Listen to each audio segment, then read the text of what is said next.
And now, coming to you live from an undisclosed location somewhere in the Ozark Mountains, it's Spooky Talk Show with Josh the Devil. And now, here he is, Josh the Devil. Hey, wait, there they are, hey! Okay, I tried something new this week, Wyatt. Hang on, where's Wyatt? There's Wyatt. I tried something new this week, Wyatt, and I think it worked. What I did was, normally I push 4 buttons at the same time, right? Because they're the 4 buttons that I need to push. I gotta unmute my mic, I gotta unmute you and the sound effects, switch the camera, and push the applause button. And normally, I'm ready to go and I push all 4 of those buttons, and that's not what happens. It does all those, but then it starts playing the interview or something else. I figured it out. I just went. I think a million years ago, I tried to be that guy pushing buttons, and that's a difficult job, man. So yeah, I kept hitting things that I thought was right, and it was a disaster. So yeah, it's much better that I'm just a talking head. A lot less responsibility, a lot less on the line there. Well, thank you for being a talking head. And a Talking Heads fan. You may have even turned me on to the Talking Heads. I'm not sure, but way back in the day. But we know if everyone watching will notice that you're much bigger and clearer this week, and you're not on a little screen, and we can actually hear you. I'm bigger because of the COVID now. It's not my fault. It's just the way it's going. And the cheese dip. Did you not like the cheese dip? No. I'm just saying cheese dip will make you bigger. That's all I'm saying. Once you start eating. At the festival, at the championship, and I've gotten a lot of comments on it recently. You know that would have come and gone already. Yeah, we would have already had that this year. That's right. I think it's one of my favorite things about Arkansas. I don't know how true it is. We claim that cheese dip is like from Arkansas. That's true. It just seems like that seems a little strange in the history of man that it took Arkansas to bring cheese dip to the culinary. That is a hot debate. There are some claim that it's from Texas, I think. There's some claim that it's from, even somewhere else. It is worth noting that there's a reason that Arkansans believe that it's from Arkansas, or at least have some reason to think that. We do have a restaurant that was a Tex-Mex before there was a Tex-Mex, Mexican restaurant here in Little Rock that was here for decades. Browning's Mexican restaurant, and it bore very little similarity to authentic Mexican cuisine, but they had a queso dip. And that seems to be one of the earliest places anywhere near here that had any sort of queso dip. So there you go. And it was that, and it's kind of what we think of as modern cheese dip. It's got the flour base, almost a roux base, which doesn't make any sense unless you're from, maybe you've been to Louisiana, you've eaten some Cajun cuisine, and you know that a roux is a perfect way to start anything if you want to. So yeah. It's a gravy, essentially. Yeah. Yeah. Cheese gravy. That's what we made. See, if you think queso sounds like a queso dip from Arkansas sounds weird, well, it does, but not cheese gravy. Cheese gravy sounds right at home. We got chocolate gravy. That's right, chocolate gravy. I think that's a Southern thing. It's not an Arkansas thing, but yeah, there's no Yankee up north going, yeah, chocolate gravy, yeah. There might be. There might be, yeah, but I mean, I don't know. That seems like a very kind of redneck. Some guy who went to college in Arkansas, moved up north, introduced all his friends to chocolate gravy. Yep. It's a possibility. Gravy. It's like the sushi of the South. It's like it started here and then it's sent out in the world, and now there's whole bars and lives dedicated to it. If you're not from the South, a lot of people will think the idea of catfish is disgusting. They are a bottom feeder.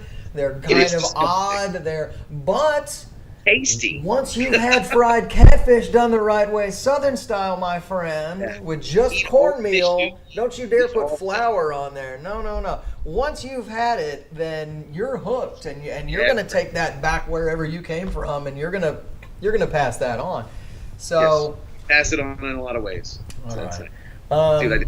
Apparently, Southern cuisine is the topic on tonight's Spooky Talk show. We didn't plan that, but I think we're both hungry. Is that what it is? It might be that. I think it works with the Spooky Talk show kind of theme. Just throw it in, see what happens. Throw it against the wall. Let's see an hour here, guys. So yeah, as long as I'm curious what the fans are thinking out there. So yeah, fans? We need to get some fans up here so they can talk to us about their Cajun cuisines and their moms and their grandmas in the kitchen. But yeah. Well, let's go to our audience right now. Let's see who's in our Zoom audience. It's it's nobody. It's a big empty there, and I'm gonna come back to us because it's just an empty forest. It's just an empty forest. You're a lot bigger than I am, and so here we go. While we're live here, just because I can, I'm gonna go and then I'm gonna push this in here. And then I'm going to scoot you over. No, not the background. Okay. Well. All right. Hold on. Nice. I got this somehow, I think. This looks good. This is what we do when it's live, On the fly. That's how we. Oh, it's because I've locked you down. Okay, there we go. Now I can scoot you over a little bit. Look at that. Oh, there we go. See, we got some stuff going on here at Spooky Talk Show. Like my new home. This is nice. Yeah. Well, this works a little better.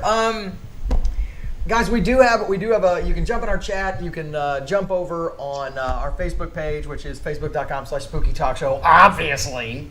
And you can find a link there to a Zoom meeting. And we're trying to do this every week, and we're even going to try and drag out the intro a little bit longer so that you've got a reason to jump into that. So yeah, we're stretching on out. We're going to hope that we can come up with some funny bits. We've already got some good ideas, but we want to hear what you guys want us to do. Now, Wyatt and I are both, we're a little bit of wussies when it comes to the heat, the Scoville units.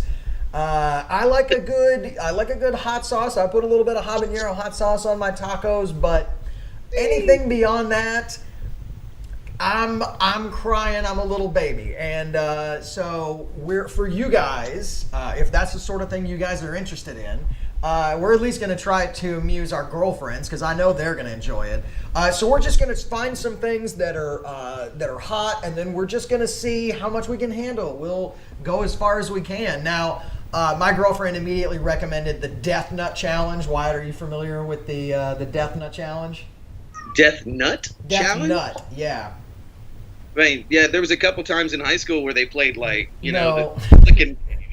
that's about as close as the Death Nut Challenge that I know of. No. These are a series of nuts. I think they're peanuts that have been coated with a very spicy mixture, and they get increasingly spicy as you go from level to level. So. Okay.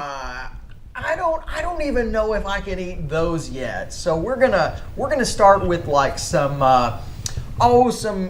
maybe some ghost pepper salsa, something we can really control, just eat a little bit of, or maybe we'll just start with some various hot sauces.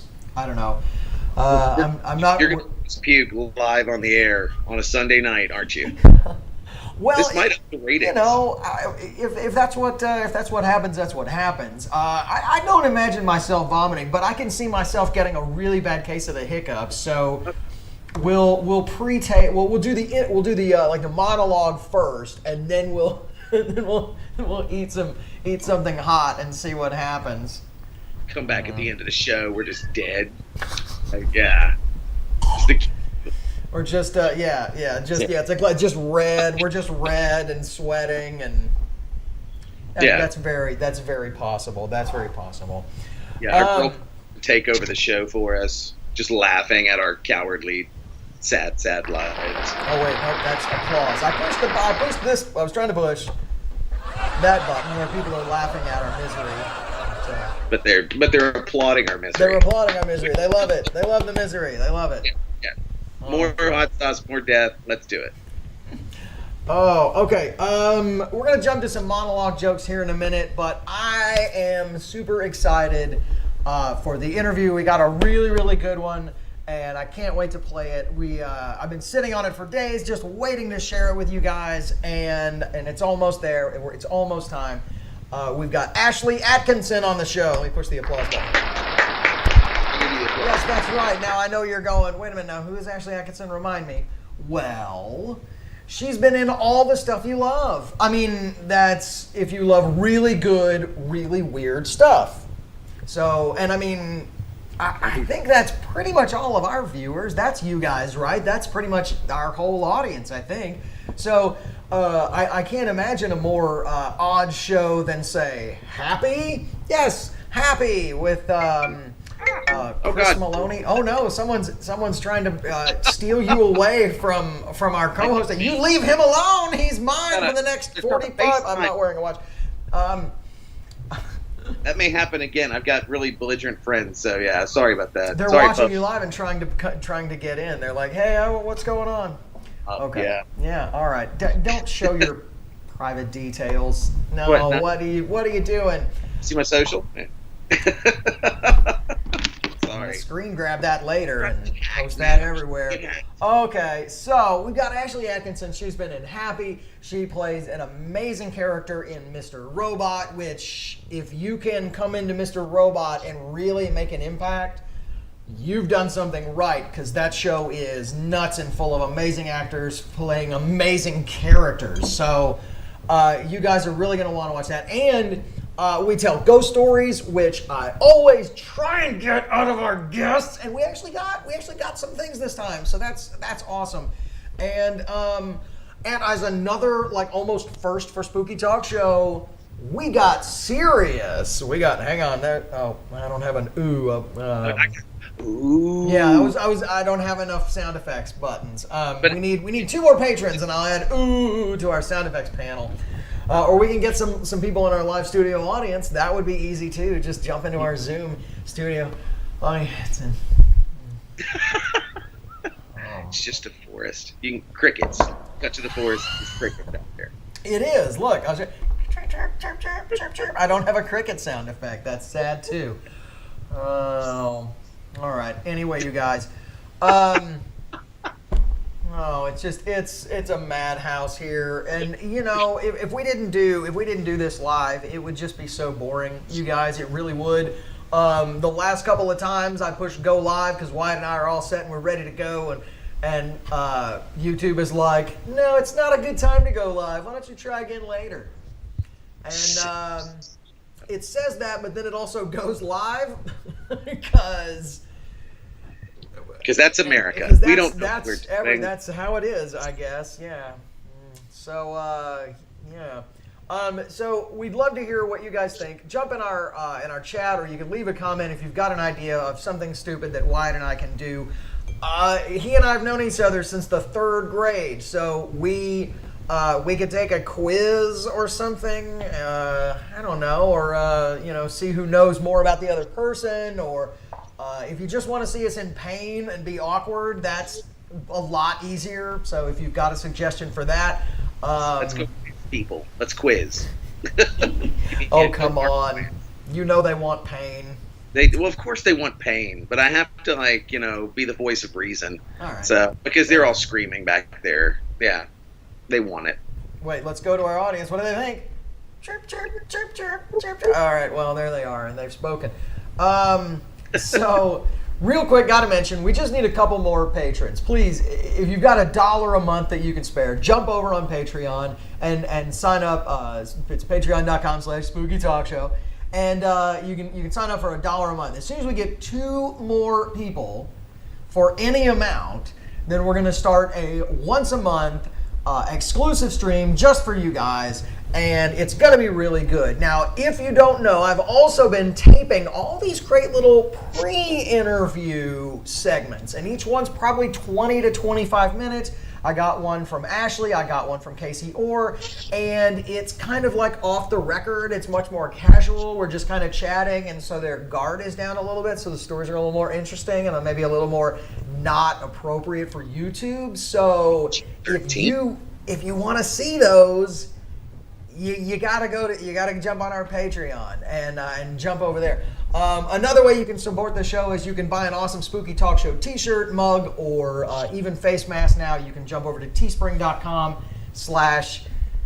oh god, I don't know. It's go over there and search for it or something. I'll try and post a link down here below. I'm terrible at this stuff. What do you want?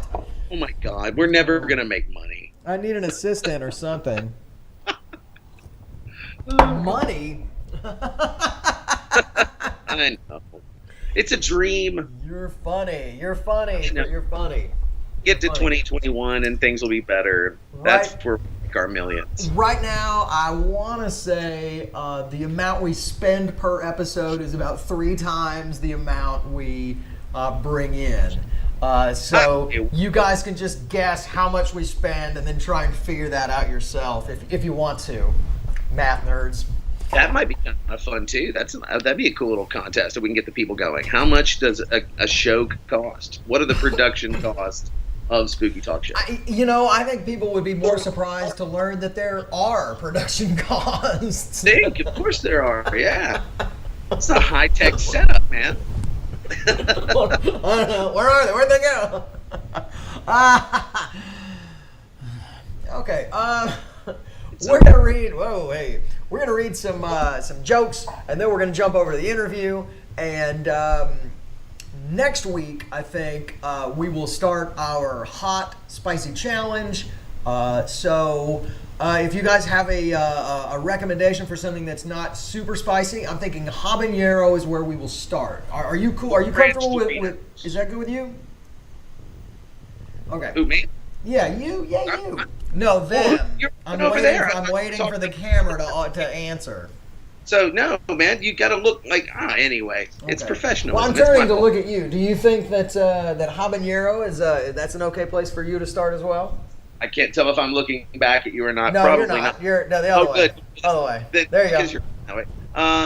Well, you sure not Cool Ranch? I like Cool Ranch. What? Just Cool like Ranch? What about just like some hot fries? Cool Some Cheetos? That's not even spicy. That's just zesty. Is that what they call that? The zesty, man. I'm worried about the people that eat the hot fries. I'm worried about their bowels. I can just see in 40 years there's going to be like a hot fry bowel. Oh, all those little kids that would eat like 20 bags of the Flamin' Hot Cheetos. I can't imagine what that looked like. What's that doing? Well, yeah, the color of their intestines. Yeah.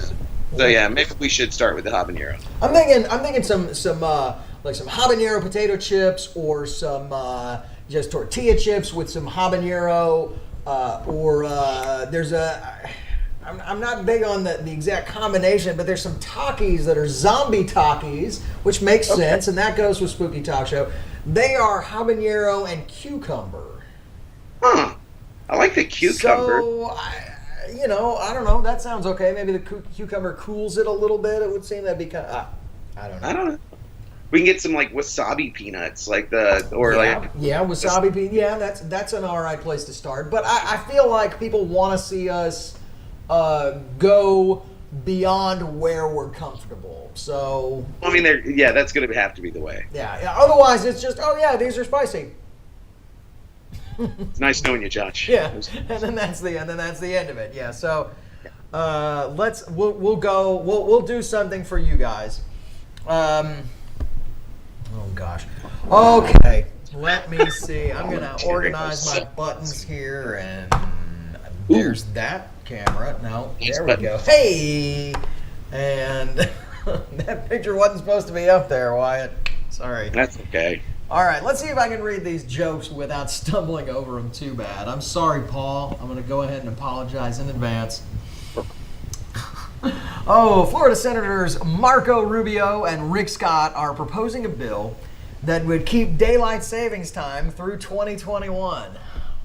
Because that's what everybody wants. We want more 2020. Come on, give it to us. You got an extra hour? Bring it on. It's been so good for everybody and everything. Oh Lord. All right. Twist up. This one I like. More jokes like this one, Paul. Unless I butcher it and then no more jokes like this. Twisted Sister frontman Dee Snider condemned a group protesting mask regulations in Florida by walking unmasked into a Target while blaring the Twisted Sister classic, "We're Not Gonna Take It." In a statement, Snyder said, "Oh, you're so condescending. Your gall is never ending. We don't want nothing, not a thing from you, except to wear your damn mask. Maybe sharpen your teeth, because he's got pointy teeth. What do you want? I like Dee Snider, but he's got pointy teeth. What am I not supposed to notice? He's got pointy teeth. My apologies to all of you with pointy teeth. Oh gosh. During his first campaign appearance in Florida, Joe Biden pulled out his phone and played the Spanish language hit Despacito by Luis Fonsi, who had just introduced him. Now, former Vice President Biden, who is struggling to win over Latino voters, has been accused of pandering. But in fairness, he probably thought Despacito just meant desperate, just like his campaign. Just like we are to get him into the White House, for fuck's sake. Oh, man. Just dream. Just keep dreaming. Just because I make jokes about him does not mean that I'm not going to go vote for him. He's a funny guy, but yeah, come on. We got to vote for him. Hey. Yeah, we're going to laugh at him. What am I just going to tell Trump jokes? Just Trump? No, of course not. Look at this guy. I don't even know who this guy is. I had to Google this guy to find out who he was and why I'm telling a joke about him. So you'll have to do that now too, maybe. Now, God, I'm sorry. I'm not trying to give you guys homework. But on this day in 2000, independent counsel Robert Ray, he announced the end of the Whitewater investigation, saying there's insufficient evidence to charge President Clinton and Hillary Clinton. I don't know if that's what he sounded like. Also, Robert Ray is still alive? Go figure. Boo. Boo this. Nebraska couple Ralph and Dorothy celebrated their 85th wedding anniversary last week. Oh my God. They credit the longevity of their relationship to appreciating each other's passions, such as ballroom dance.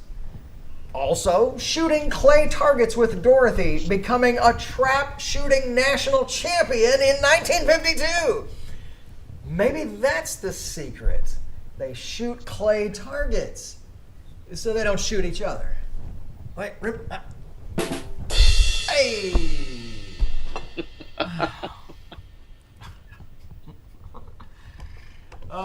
Finally, 27, yes, 27 sarcophagi, which is the plural for sarcophagus. Wyatt.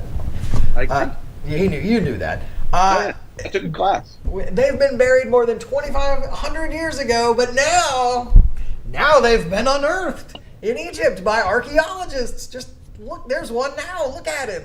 Looks pleased as punch. Hey, archaeologists! You hear me in that still photo there? You put that shit back right now. Right now. This is not the year for opening sarcophagi or monoliths or... No, you're going to have animatronic, like, The Rock coming out. That's not good, man. Yeah. Animatronic Put that The Rock? back. The Rock, not Chris Rock. That'd be kind of cool. But, you know. I'm just saying. Not go away. But Hacksaw Jim Duggan is not in the news this week. I'm sorry. I'm sure he did something and it was probably badass, but our lame ass media didn't cover it. Now I tried to call him on the phone and find out what he did, but I couldn't get through. I don't have his phone number because this is a silly show. Someone out there has his number, though. That's the thing. Someone's got his number and That's could true. set up like a little Skype session with old Hacksaw.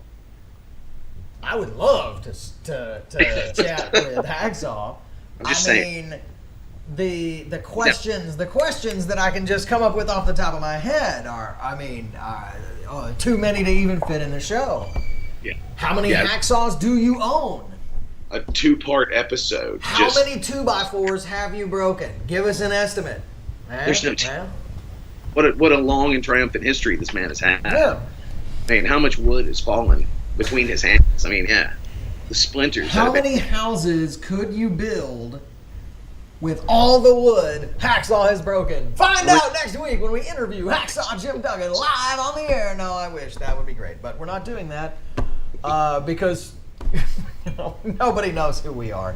But that's okay. That's okay. Wyatt. Stranger things have happened every week for you guys, and all right, mostly me. I get on Twitter. If you follow us on Twitter, which is twitter.com/spookytalkshow, obviously, then you will see me shouting into the infinite void of Twitter at various celebrities and actresses and musicians and people that I would love to see come on and tell you guys stories.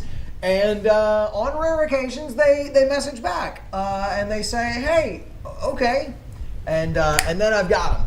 And we've got a few more of those people. We got some people coming up that just needed some time to get to a clearer spot in their schedule. And hey, that's great. We got no problem. We got nothing but time.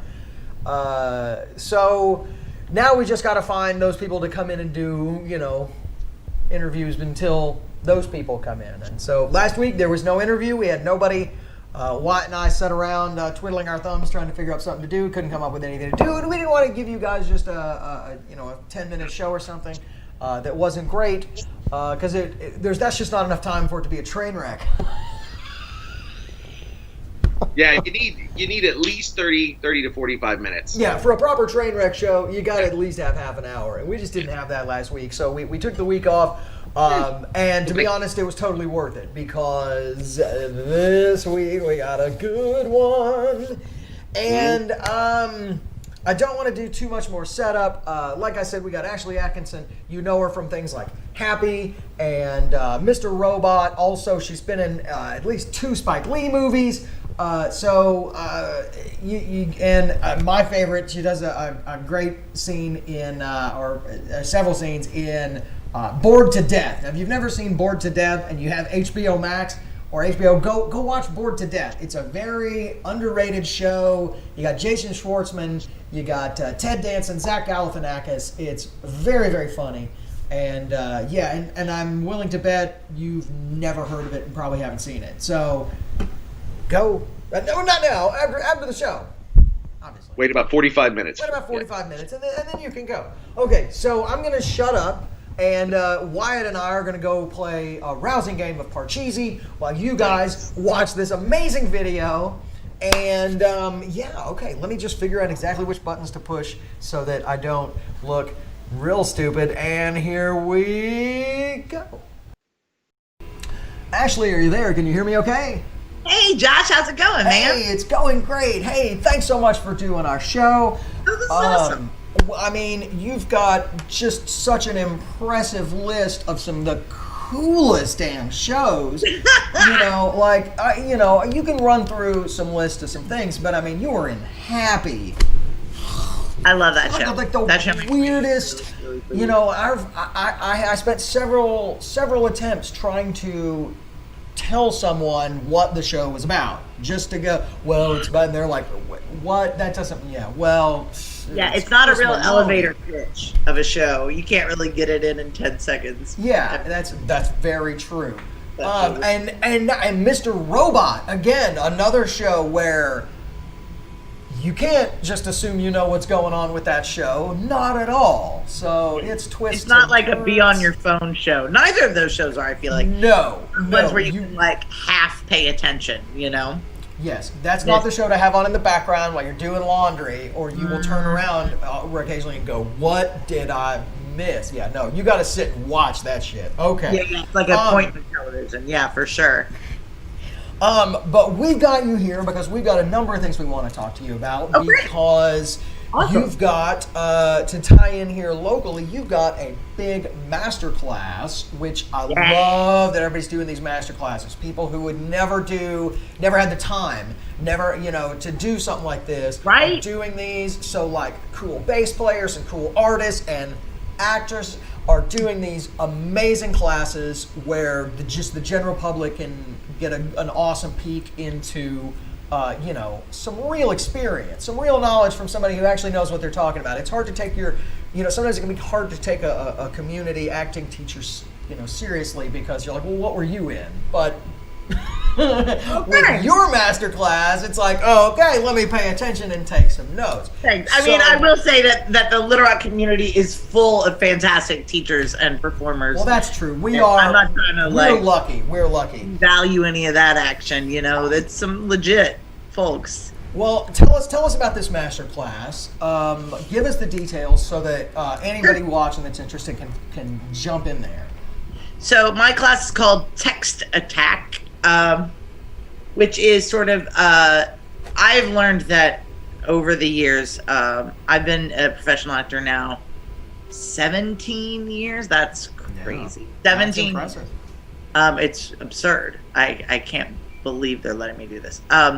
I mean, right now they're not. I ain't doing shit right now. Well, but 10 years makes you professional. So once you hit 20, yeah, you're a double professional. Yeah. So funny you mentioned that, because I come from an acting school of the Meisner technique, where he said it takes 20 years to be a good actor. So like, I'm still 3 away from like being any good at this. I think some people might disagree with you there, but I mean, it's a nice way to think about it, of being like, remembering that there's always more. There's always more you can do. There's always deeper you can go. There's always more specific you can be, which leads me back to my class Text Attack, which is all about getting specific with your sides. So you have a monologue or you have a scene that you're supposed to do, and you can do a cold read of that, and it will have a certain quality, right? But like, the way that you win a role and the way that you really work on a role, from my way of doing, which is deeply grounded in the Meisner technique, is all about specifics. And if it doesn't mean something to you, Josh Smith, or to me, Ashlie Atkinson, or whoever it is that's doing the acting, if it doesn't mean something to you, it's useless. Okay. And so you have to, through substitutions and like building sort of backstories and getting specific about what you think about every person, place, and thing, and the overarching thing of what you're doing in the scene, that's how you make a fully living, breathing person in the moment of your monologue or your scene. Okay. And that's what we're going to work on. So it's the lines are one thing. This is everything that's behind the lines. What the lines exactly. mean, everything else. The lines as like a way of unlocking things for yourself. It's like if I say, if you say, "How are you doing?" and I say, "I'm doing fine," and you're like, "Okay, well," then like that can be played any number of ways. And what we have to identify is what we're getting off the other person in the scene and what we feel about that. So like if you're all like, "So how are you doing?" then I'm going to be like, "Fine." And you're like, "Okay, well," or it can be completely friendly and lovely and just a step on the way to another conversation. But every moment is its own thing. And it can only be determined by a marriage of the text and what you are getting off that other person and what you want. Those three things. I love it. When is this masterclass? Such a nerd. I could talk for literally 5 hours about this. Well, how long is the masterclass?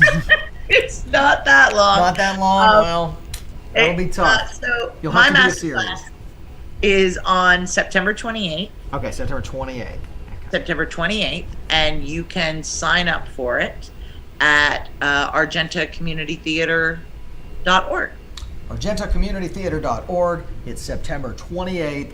Yep. Text Attack with Ashlie Atkinson. Come hang there out. You go. And there's a good summary of what you'll learn in the class, and it's obviously something that everyone who wants to act or even is acting can really get some good tips on.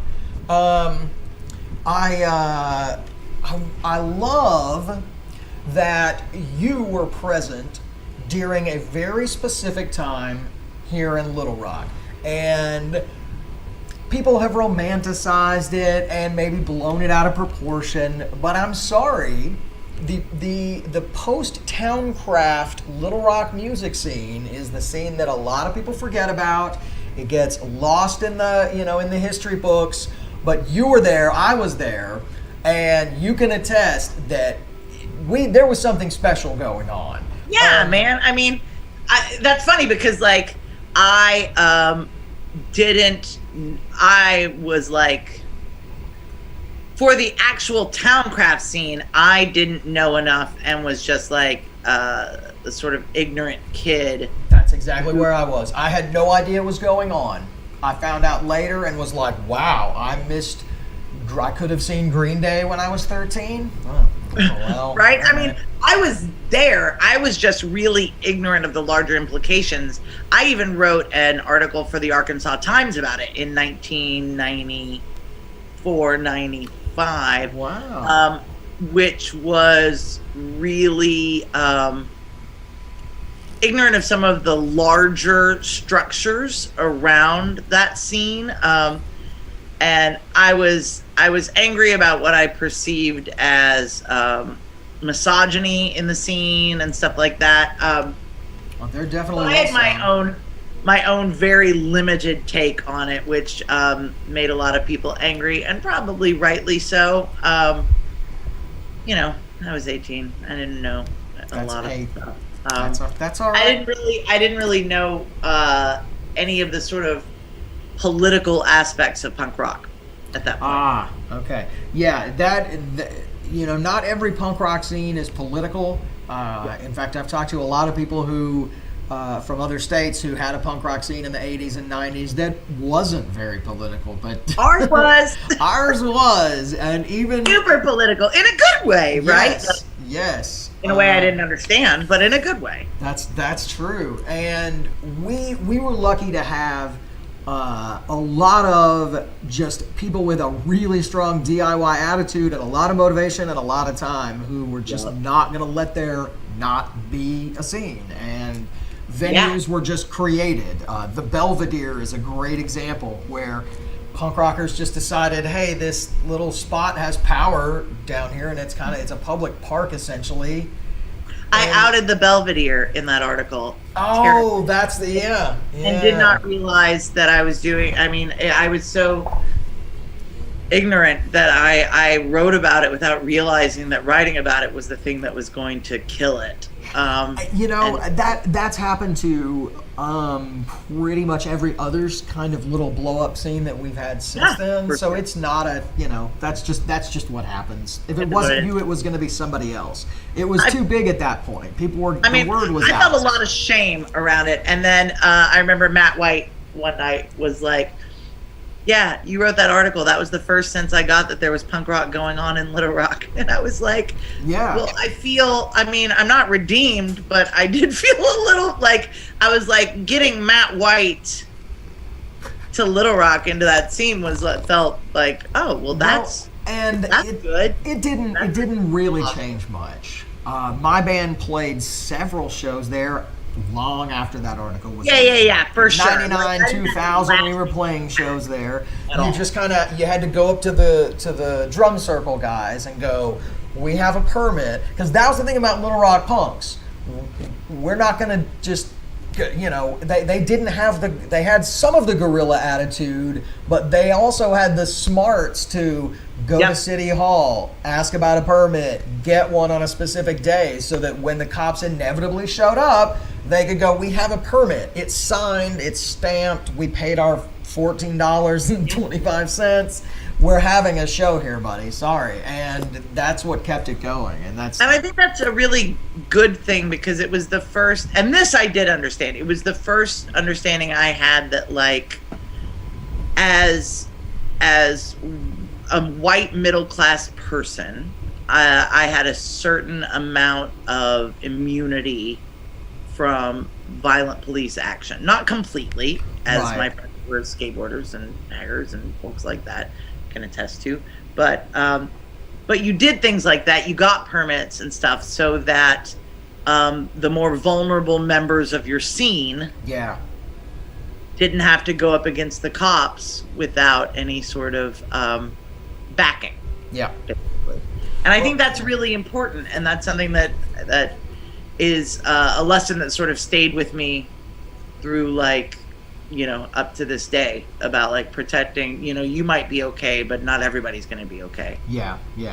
And if there's something that you can do that's easy, then you just do that to help your friends. And it's like, if you're the one that's got the best chance, or who can speak to the policeman very eloquently, then you just take that responsibility. You take that upon yourself. Right. It's cool. I got this. I know how to talk to cops. Hello, officer, and you do the thing. And you if you're going into spaces where that's going to happen, you can't leave your black and brown friends. Absolutely. You cannot leave them alone. Absolutely.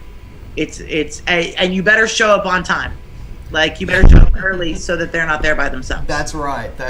We really lucked out. The scene community still is just so amazing, and it's fluctuated, and now it's honestly it's like the kids of the people who started it. Isn't that fun? And that's amazing. So, because I know several punk bands that literally feature members that are the children of the bands I used to go see, and now they're adults. They're essentially adults now, and it's not going to be long before they're having kids, and we'll start the whole next cycle. And Mark Lyerly is famous, which is also like, yes. I hung out with a lot of the Sufis. I was gonna ask who were some of your favorite bands from the time, who put on the best show, and I'm gonna leave Sufi Nun Squad out because they're in a category of their own. You can't really compare. You dreaded being the band that had to open for Sufi Nun Squad because it's like opening for Iron Maiden. No one wants to see you. It doesn't matter who you are. Just get off the stage. Bring Sufi Nun Squad out. And so give us your the shows that stick out. Maybe the events at shows that stick out for you. Trusty was just R.I.P. Virgil. Do you remember the first punk rock show that you went to? Not like where you went to see like a, Bryan Adams, but you went to see like an honest to God. I remember it was either it was one of those all ages Vino's shows, right? Same for me. It was either like MU 330 yes. when they came through, or maybe I'm like, was it Gals Panic? Were they there? Or it was like really early. Yeah. And it was either a Techno Squid Eats Parliament show. Yes. Or like maybe an Iconochrist show. Oh.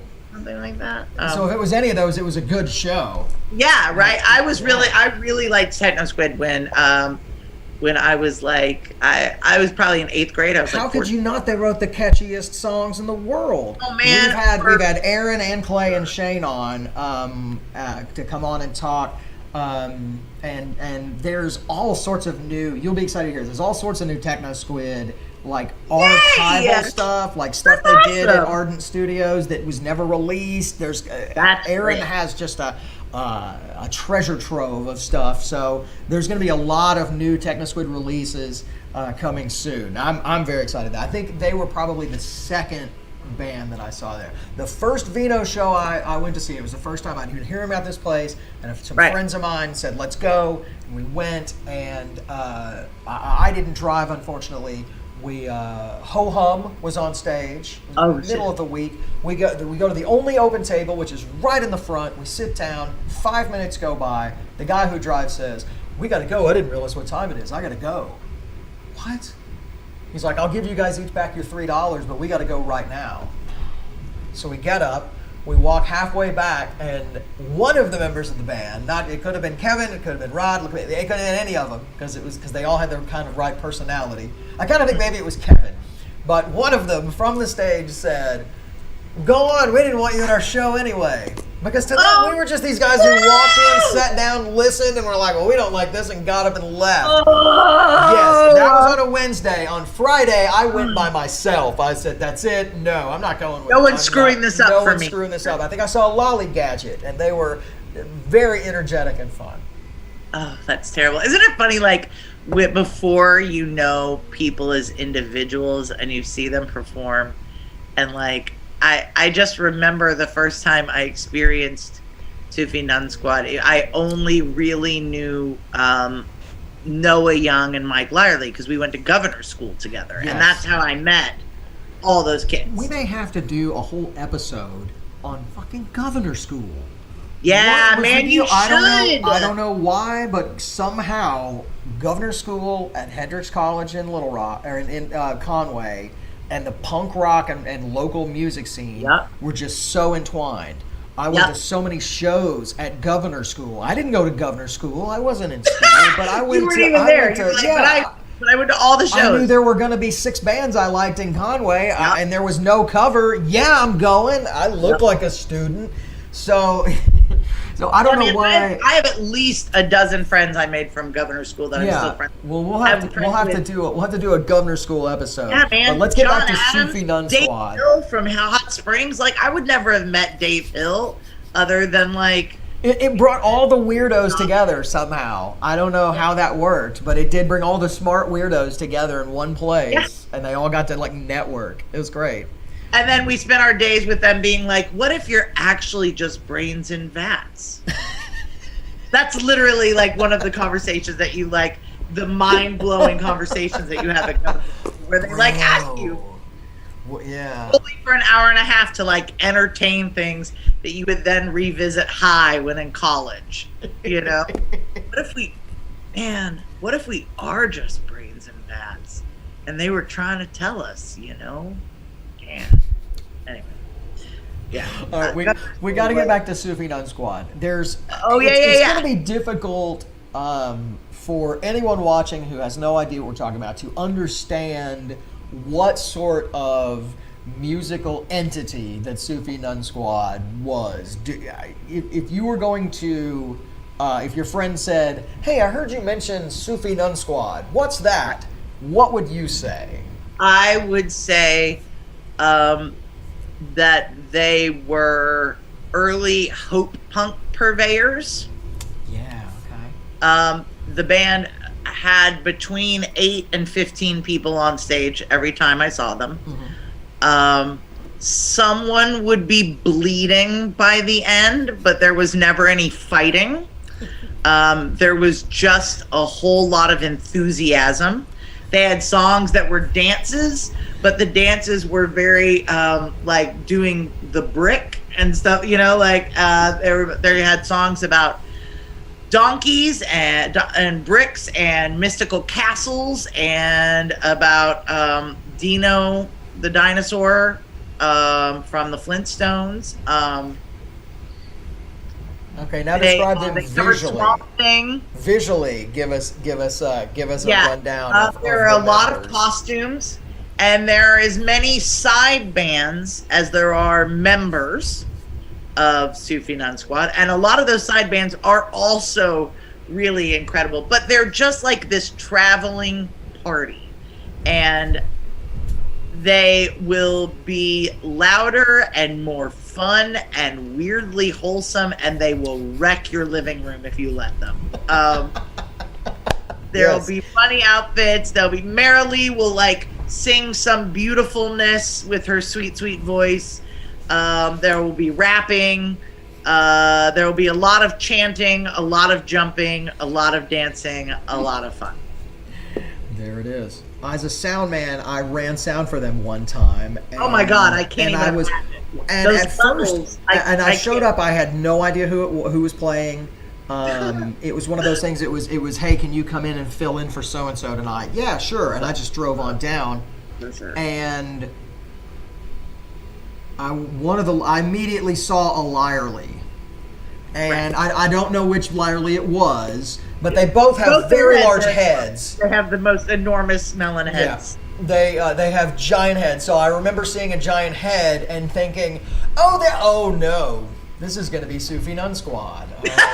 Okay. And immediately I threw out the whole book. I'm like, here's my book of how I run sound. Oop, yeah, gone. Never mind. Useless. And my concern became, okay, how are they going to hear, how are they going to hear him with the whoever's wearing the donkey helmet? How is he going to sing under? Is he going to? Okay, and so I'm trying to logistically run down how I'm going to do this, and I gave up. I set some vocal mics up. I'm just going to put a mic on everything, and I'm going to turn them loose. Right, you're like, and also like this person's gonna come out of the audience and do 2 songs. Like, yes, right, yeah. Be prepared for the unexpected was the other thing. I knew just like don't turn anything up very loud. I just ran everything very quietly because you never knew when someone was just gonna start screaming or yodeling into a mic. So you gotta be prepared. Somebody's gonna try and do a flip. Somebody's gonna there's gonna be somersaults and in Vino's you got low rafters, so someone may hang from a rafter. Yeah, that's God. Those shows were fun. They were the only band that rivaled because they had the same energy as another. I think they were from here or this area. Do you remember Billy Goat? Of course. Okay, Billy Goat had the same kind of energy, but played a song that would entice members of the audience to get naked. But it never ended the way I assume the band wanted, because it was always the 1 or 2 people that no one wanted to see naked. They were the first ones to get naked. Who was it, Billy Goat? I'm trying to remember. I think they were from maybe Texas, honestly. Okay. But they just played here a lot. And I never knew any of the members, and I was a guy that worked at the guitar store and restrung everybody's instruments, and I never knew any of them. Right. So they were a mystery. Maybe that's why I look at them as so mysterious. They ended up changing their name. All those sort of Little Rock adjacent bands, right? Like, it's so funny. Chick Chick Chick is not anywhere from near Arkansas, and I think of them as an Arkansas band because I saw them here, and they played here a lot. Well, actually, John Pugh is from Little Rock. Oh yeah, I know John. So, he's in. I forgot John. Yeah, of course. Yeah, but I forgot John was in Chick Chick Chick. That's very funny. John lives up here now with me in New York, and he came on our show.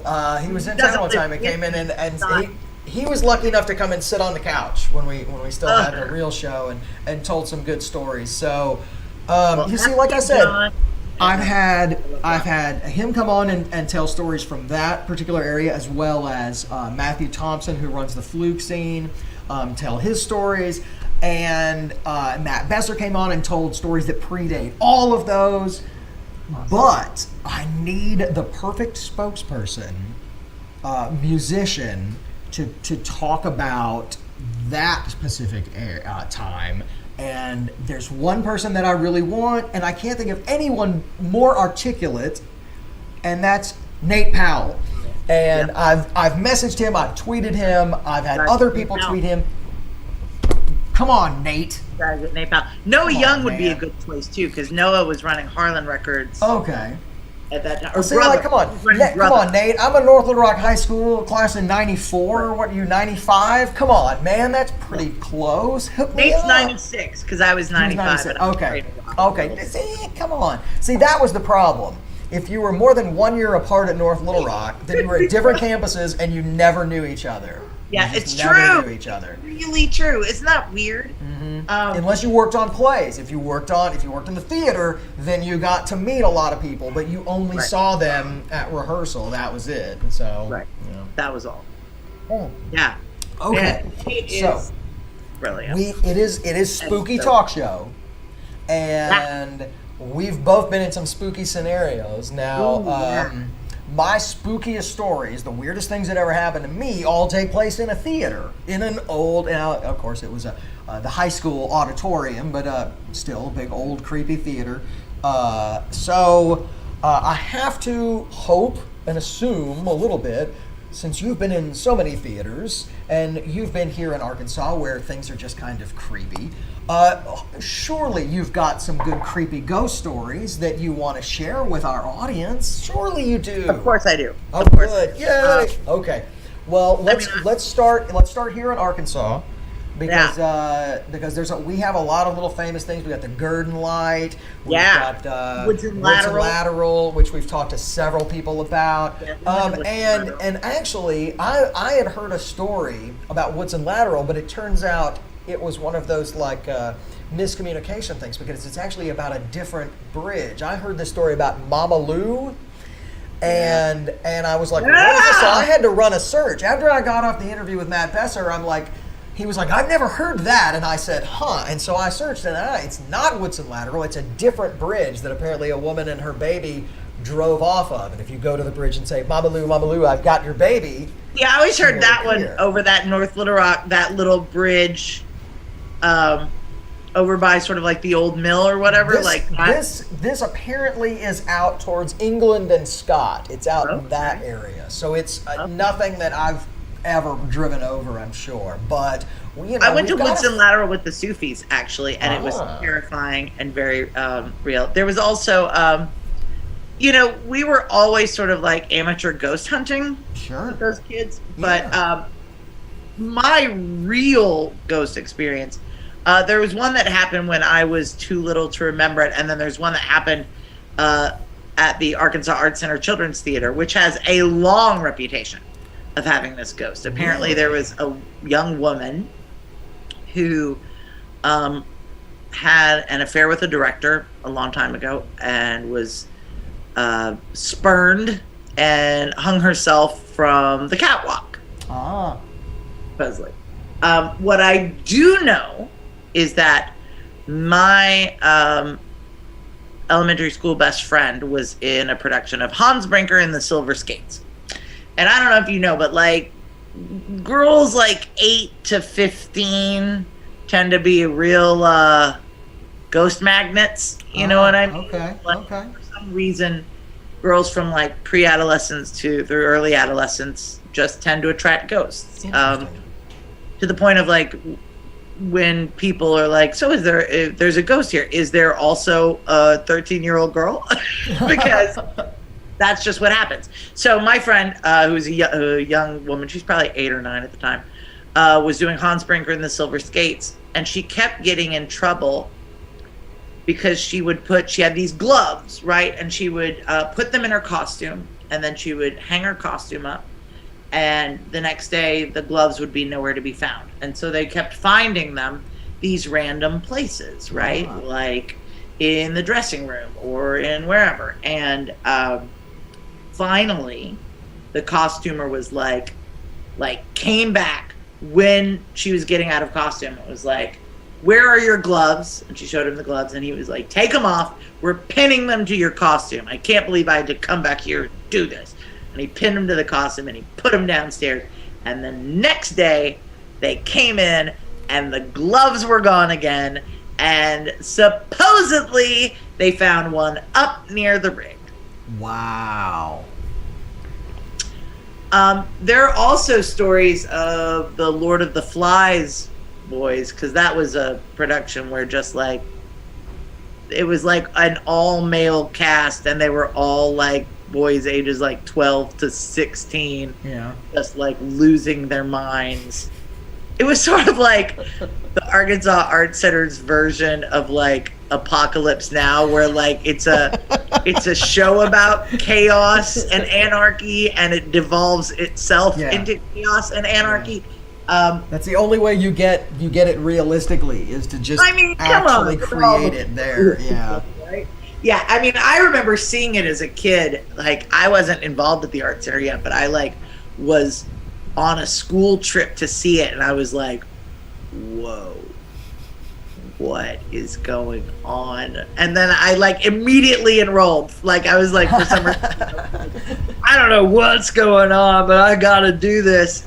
So there is a story about like them coming in and turning on, like calling out, I cannot remember her name, the name of the ghost, and the lights coming on and stuff like that, which is super, super, super creepy.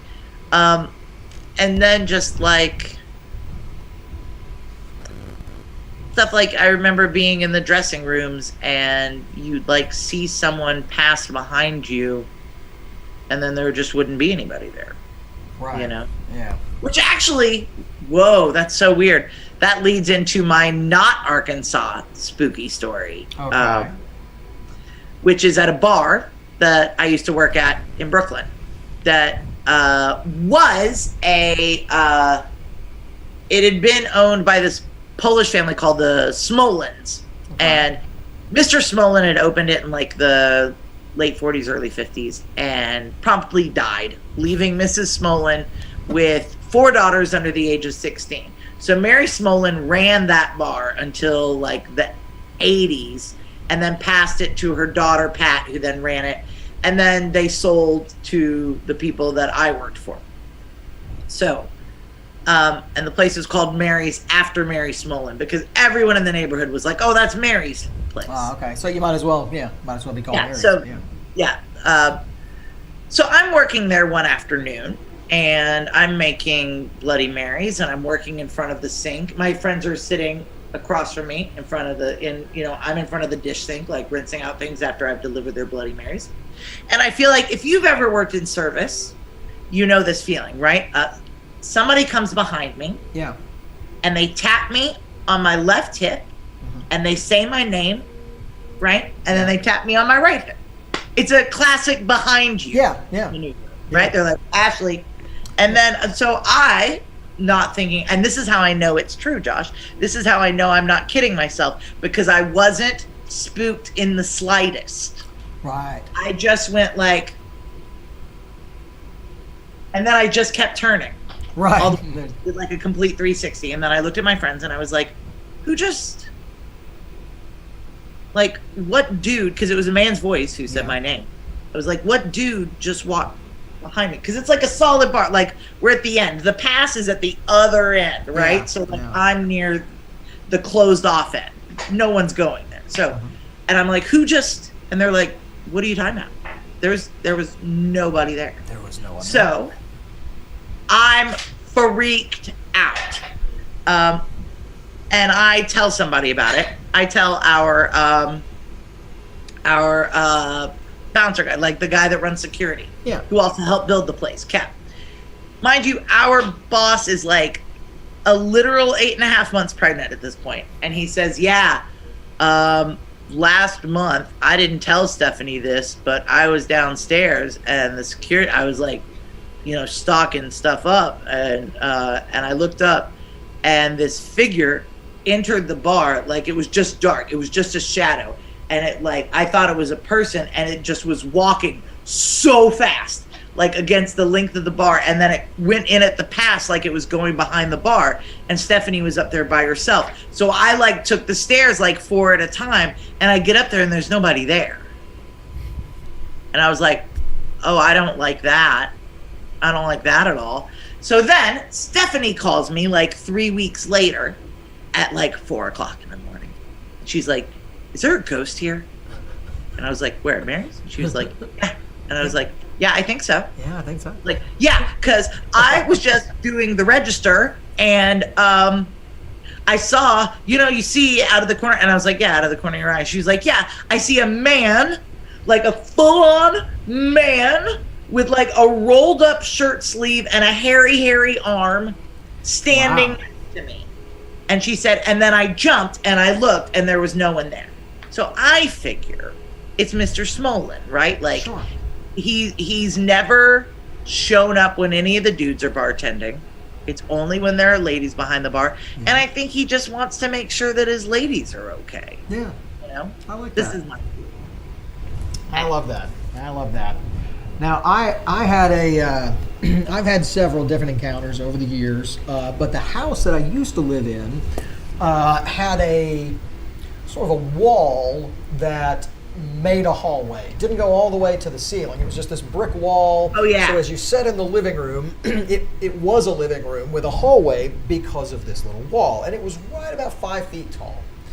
And if you sat and just watched TV for more than 20 minutes, you would see the top of someone's head go down the hallway, just right over the top of the wall. It was someone who was just tall enough to kind of their head was just over the top of the wall. And it was, best of my guess, it was the original owner who lived there until he died. And that was just his routine, was to walk back and forth through that hallway so many times. And so you just saw that. And it was always the same direction. So, which I always thought was like, well, that must be a residual haunting. That's not right. That's just like a residual. Yeah, that's just like an imprint. It's just an imprint, and it's just going down that wall. So I saw that, and that's so cool. That was the kind of thing where everybody who came over saw it. If somebody would come over and we were sitting in the living room watching TV, it was only a matter of time before they said, is there somebody else here? Did I just see somebody go down the hall and go into the bathroom? And I'm like, nah, that's just the guy who lives here. Lived here before us. That's the ghost. And, 20, 30 people probably saw that, so.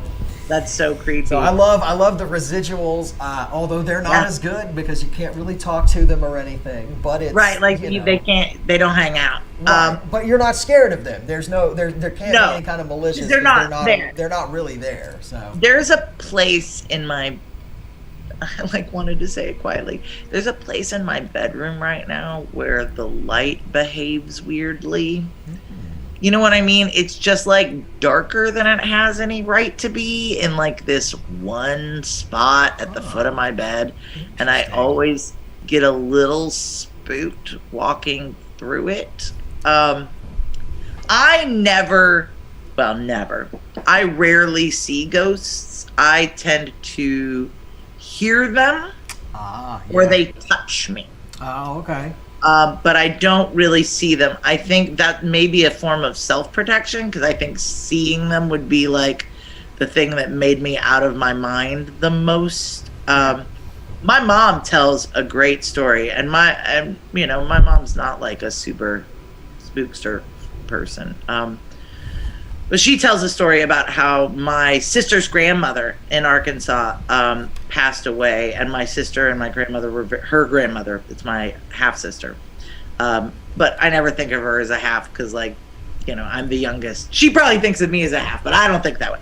But anyway, she's awesome. So her grandmother died, and I was a baby, and my mom kept hearing what she thought was birds in our attic. And we had one of those, you pull it down. It's like a flat to the ceiling. Yes. And you pull it down. And the steps that go up. Yeah. As creepy as it gets. As creepy as it gets. So my mother swears that she went up those steps and there was a cleared space and this sewing machine, a toy sewing machine that my grandmother had given my sister, who was probably only, if I was a baby, she couldn't have been 7 years old at the time, was just going.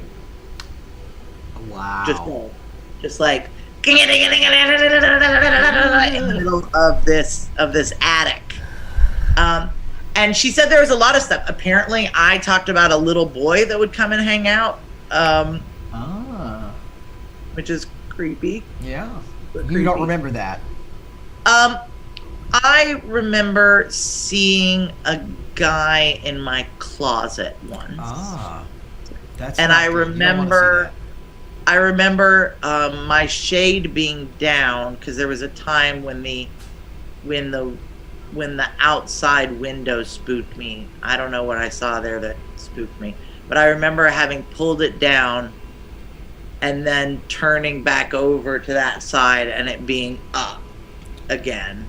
But also like there was, just stuff like the basement door would be wide open, lots of door slamming, chair moving type stuff. Yeah. Now the house that I lived in with Tedford, when I lived in Tedford's house, it had some stuff going on. There were a couple of instances. Never really asked, I don't think, but I liked that house a lot. Mm-hmm. Oh, very cute house. Malevolent. I felt that house was really comfortable, and I really liked spending time there. But like, there was something going on. Well, there were two things in particular that happened. One, in my room, there was just a ceiling fan. It didn't have lights. It was just a fan. And it would just come on in the middle of the night. Like the switch would flip. Because I'd wake up and the switch would be up and I'd have to flip it off. I'd wake up cold and I'd be like, what? And I'd flip it off. I'm like, well, that's weird. So I thought, well, am I doing that? Am I doing that in my sleep? Am I getting up and flipping the switch? Doing that? Right. And so, and I'm like, that seems weird. I tell Tedford and he's like, that is weird. And I said, you're not coming in there and flipping the switch on, right? And he's like, why would I do that? And I'm like, okay. So right. I take a piece of believe Jason Tedford when he tells you he's not. So I take a piece of masking tape and I just tape the thing down. I tape it down. Because my thought is, okay, if I'm getting up in the middle of the night, half asleep, going to flip this switch, now it won't flip. So maybe that will like wake me up or it'll keep me from flipping it or something. So I go back to bed, I wake up, the switch is up, the fan is on, the tape is nowhere to be found. Never found the tape. Yeah, never found the tape. And that happened a few times until I eventually, I pulled the chain to stop the fan so that even when you flip the switch up, the fan would stay off and the fan never came on again. The other thing... Is this when I was hanging out at that house? Because that is... Yeah. But then the other thing was, when there was a point where, for those watching, this was a band house. This was a house owned by a musician. So as is the normal procedure, the living room is where the drums and the amps go. So that's not where you hang out. We had one of the bedrooms turned into a living room, and that's where the big sectional couch was and the TV. And so we're all hanging out in there, and in between, we're probably watching like X-Files or something, just scaring ourselves, and we hear a very distinct sound. And it's the sound of a quarter rolling across the hardwood floors. The whole house is hardwood floors. We hear this sound, and it goes, and you can hear it stop. And we look at each other, and I go, "Did you hear?" And he's like, "The sound of a quarter rolling across the floor?" Yes. So we get up. We're like, "Did the cat?" Now he had a huge, like planter like ceramic planter that was full of change. He'd dump all his change in it. So the only logical thought was, did the cat get a quarter out of the jar, out of the thing, and it's rolled across the manual dexterity required. So we get up to look, and our friend is trying to figure out what in the hell we're doing. And she goes, "What are you guys doing?" We're looking for the cat. She's like, "The cat's right there. He's asleep next to me. He's been there the whole time." So we're like, well, then what made... So then we spent the next hour looking for the quarter, which we never found. We never found the quarter. Never found, and I mean, we looked everywhere. We pulled up every rug. We pulled up we were like looking under baseboards. We were sure we would find that quarter. And the longer it took, the more bizarre it became, and the more intent we were on finding the quarter, which we never found. So yeah, the quarter sound. That was a weird night. I remember that story. Is that because you told it to me? Maybe he told it. Maybe Tedford told it to you. I don't know. I was like, because I don't think I was there, but I remember that is horrifying. Yeah. I do remember another time where I was asleep, and something woke me up, and I woke up, and my bed was right by the back door, basically. Yeah. And I heard the very distinct sound of someone run full speed up the back steps. And I mean, it was so loud and so clear, I jumped up out of bed. I mean, it sounded like it was the only thing missing was a bam, bam, bam, bam, bam. It was just like someone ran up the back steps and they were just about to start pounding on the door. So I jump up out of bed, nothing happens. I go tell Tedford, I'm like, dude, there's somebody outside. We go look, there's nobody out there. There's nothing. The gate's still latched, nothing at all. So just another weird thing from that house. I could tell Arkansas ghost stories just for freaking hours, and we'll just have to have you come back and we'll tell more. Oh yeah, please! I lived in the White House at Hendricks, and there were a ton of them there too. I lived in I visited someone one time in the really creepy giant old apartment complex next to the Quaker House on Market. Oh yes. Yes. Yeah, I went there one time, and I will never go back. That's a story for a different time because we got to talk about the big news. Oh, yeah. You've got a hot manuscript. Oh, this is crazy. Give us the details. We're going to shift into serious mode now. So, I hope everyone... I don't know yet where to direct you to watch this, but it will be sometime around the publication of when this podcast comes out, in the next couple days. My friend Josh Baton, who I did a series with in Pittsburgh called $1, who lives in LA, is part of a theater company called Rogue Machine. And he called me 2 nights ago and was like, "Hey, what are you doing this week?" And I was like, nothing. Our industry is completely at a halt. Didn't you get the memo? And he was like, "Okay, here's the deal.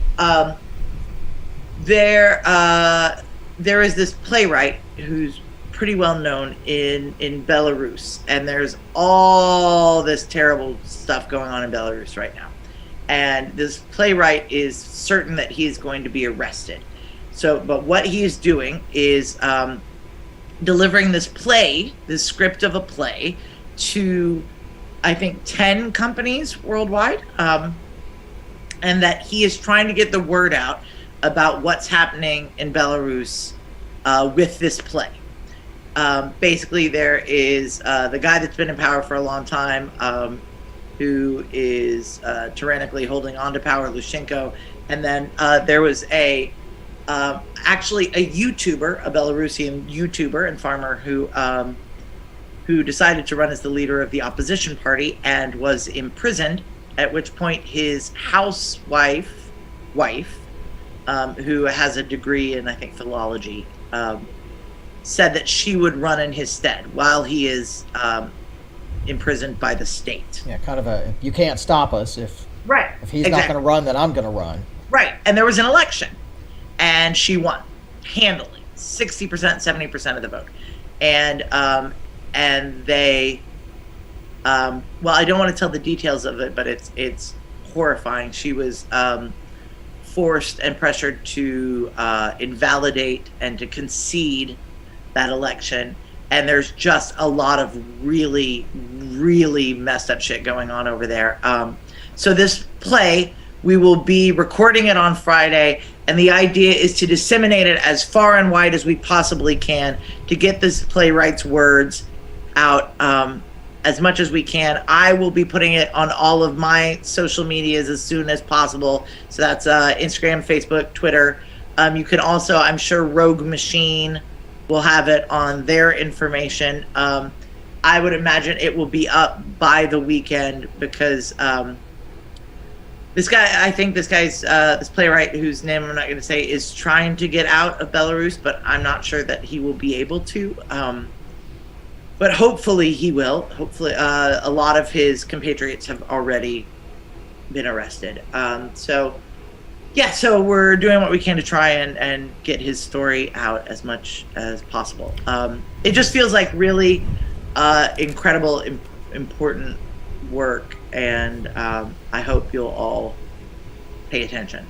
That sounds like an amazing project. I mean, and it also sounds like, like the material sounds amazing, and then at the same time, you could make a film just on him doing it and trying to get it out and get the word out. So absolutely, I mean, the whole backstory would make a film. Just this is amazing. So.